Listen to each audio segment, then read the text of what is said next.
Look, guys, what we wanted to do here was a couple things. First of all, we wanted to come and say thank you to the National Guard's folks, to the cops, for actually keeping this place safe.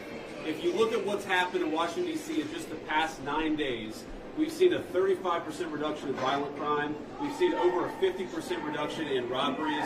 We are seeing really substantial effects because these guys are busting their ass. So I want to come here, highlight what they're doing, say thank you in person, obviously pass out a few burgers, but most of all, just send a message to the American people. Look, we don't have to live like this. We do not have to allow our cities to be taken over by violence and by disorder and by chaos. You can actually do stuff. You can actually bring law and order to communities. You've just got to have the political willpower to do it. And I think you hear these guys outside here screaming at us. Of course, these are a bunch of crazy protesters. But I'll tell you, a couple of years ago when I brought my kids here, they were being screamed at by violent vagrants, and it was scaring the hell out of my kids. And one of the things that we've done already in Union Station in just 9 days is we've made it a place where people can walk around safely. They can bring their kids again.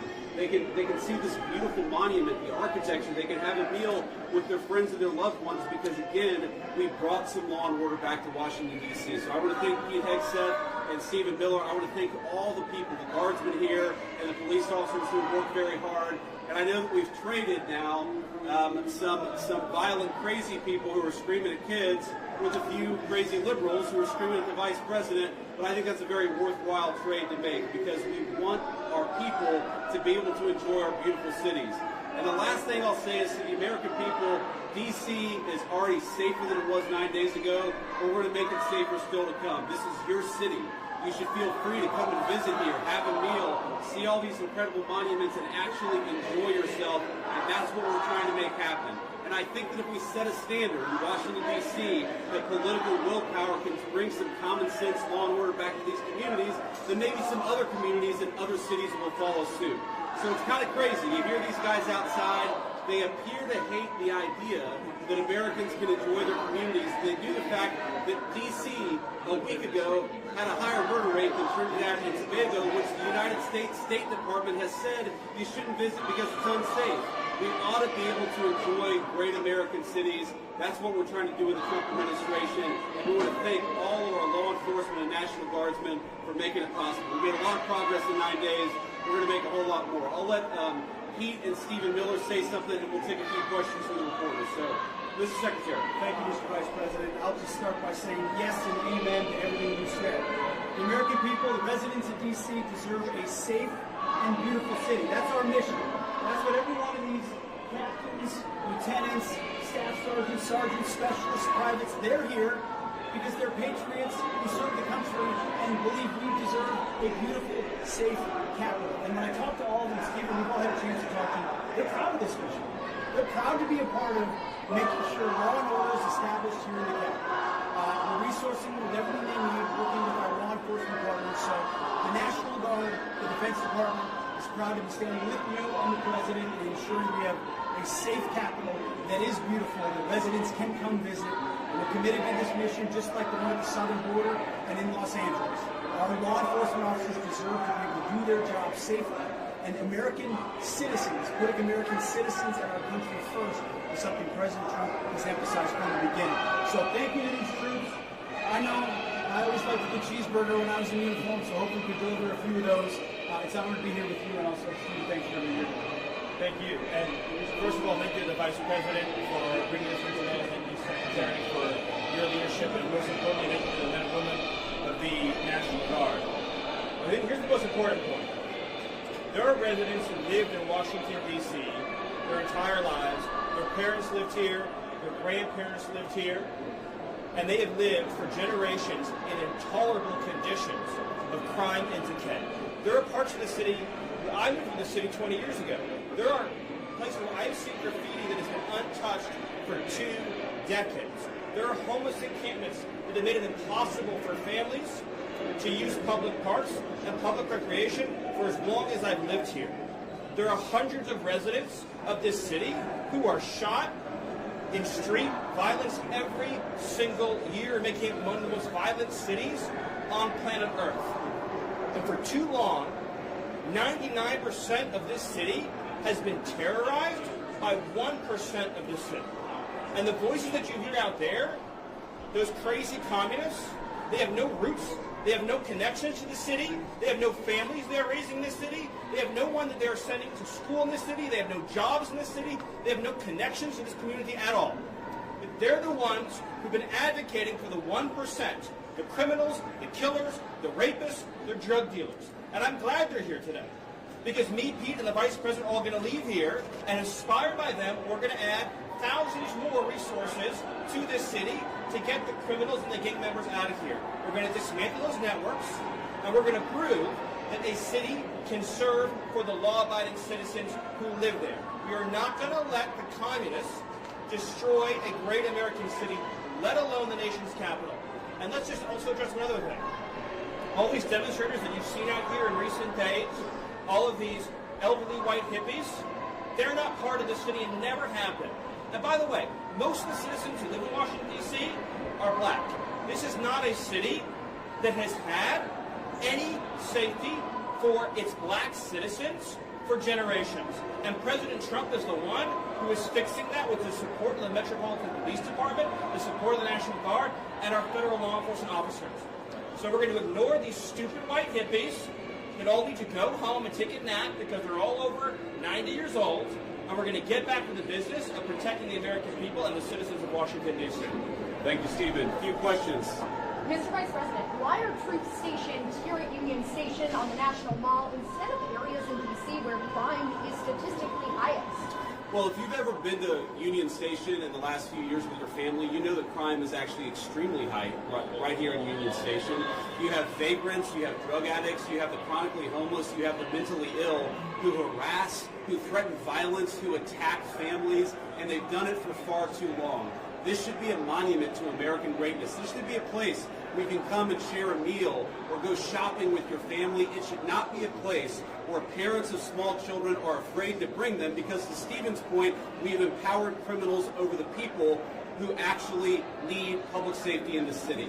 So I think Union Station is a great example of what's possible when you actually have the political willpower to bring law and order and common decency back to the public spaces of the United States of America. So many Americans live in cities. They occupy these spaces. They know how unsafe they are, and they would love to be able to just live their life in places like Union Station without violent criminals making it impossible.